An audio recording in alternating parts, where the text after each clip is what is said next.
Como é que se fala o nome desse time aí, irmão? Que eu não faço a menor ideia. O Bahia vai enfrentar o O'Higgins, clube lá do Chile, tá? Nessa segunda fase de pré-libertadores. Se o Bahia avançar, depois vai enfrentar um representante da Bolívia, que aí, óbvio, vai depender se vai ser o The Strongest ou o Bulu Bulu, ou se vai pegar o Deportivo Táchira da Venezuela, ou o Tolima. Então, são 4 possibilidades aí que o Bahia tem de enfrentar.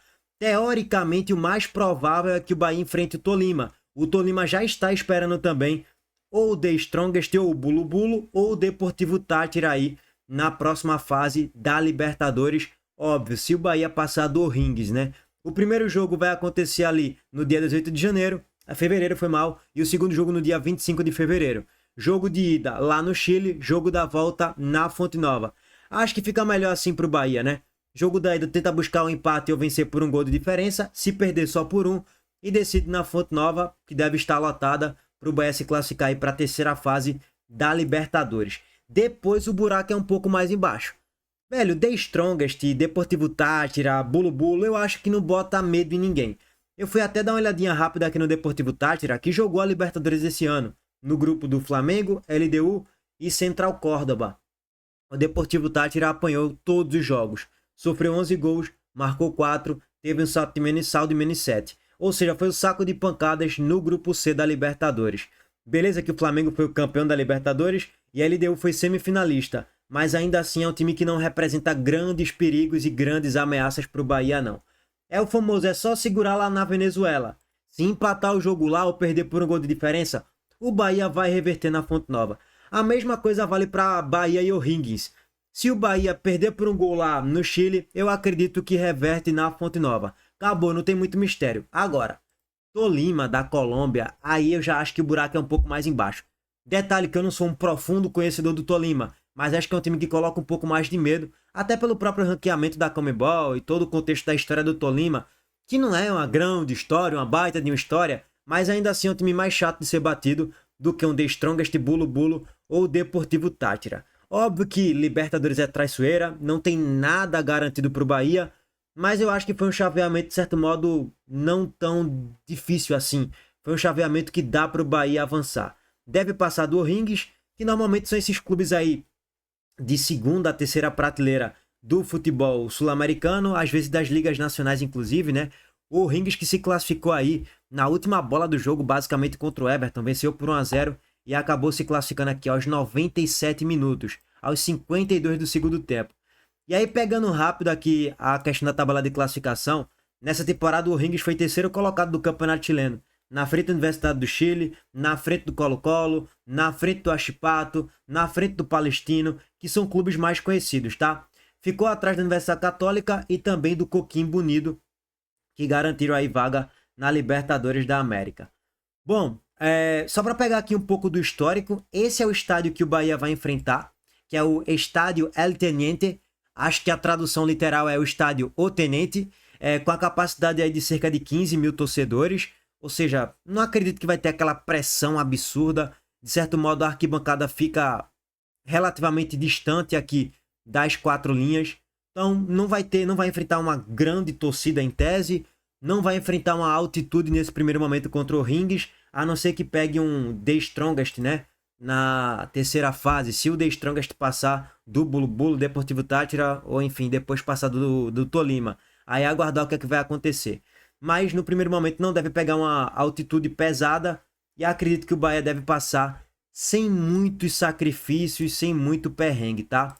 Bom, só para passar aqui a história do O'Higgins, né, lá do Chile, que foi Noronha até publicou lá no Twitter, é um clube tradicional da primeira divisão do futebol chileno, participando grande parte da sua história na elite nacional. O clube conquistou seu primeiro título do Campeonato Chileno, Primeira Divisão, no Apertura 2013, sob o comando técnico de Eduardo Bierizo, um marco na história da equipe. Também ganhou a Supercopa do Chile em 2014. Identidade e estádio. Os escudos e as cores, celeste, branco, verde e amarelo, representam a união dos clubes originais de Rancagua, que simbolizam a identidade da região. O time manda seus jogos no estádio El Teniente. Participações internacionais. Já jogou várias vezes competições continentais, tornando-se um dos clubes com mais participações internacionais entre os times da província no Chile. Momentos importantes.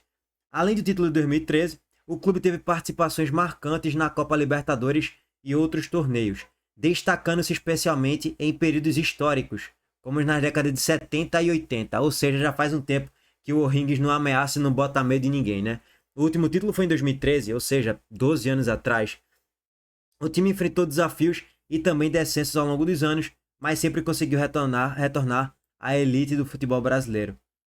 Bom, gente, é esse o panorama, tá? Não acho que foi um chaveamento infernal. Teve até essa publicação que o Bahia fez aqui, né?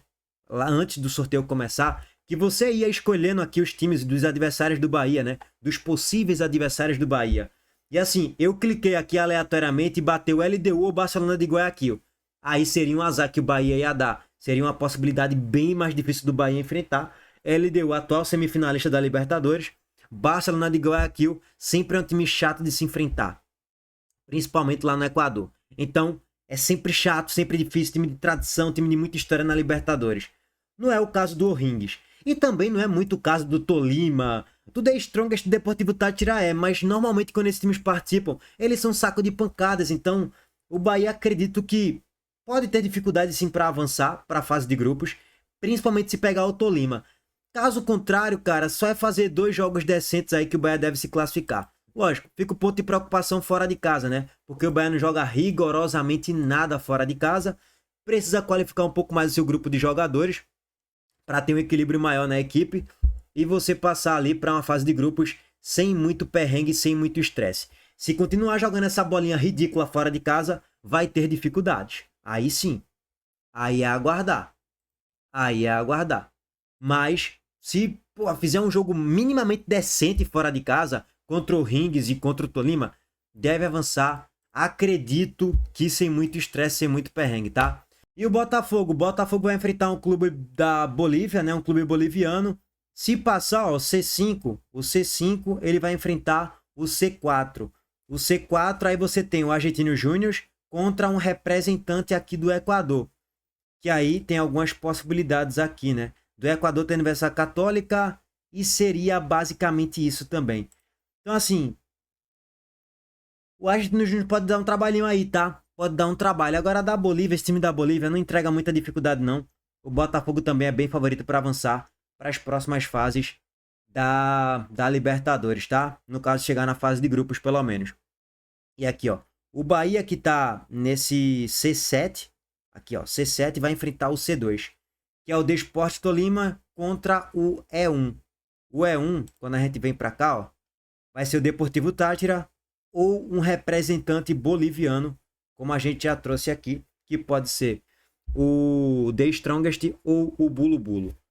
Bom, meus amigos, é esse o panorama. Os outros times, só para trazer aqui para vocês, os outros confrontos, pouco interessa aqui para o canal, né? Então a gente nem debate tanto não, então dane-se. Agora, temos uma informação relevante sobre Rafael Ganaz, que foi eleito o melhor treinador da Série A. O Botafogo demitiu, basicamente, David Ancelotti saiu do Botafogo, e o Botafogo agora definiu Rafael Ganaz, técnico do Mirassol, como plano A para substituir David Ancelotti, né?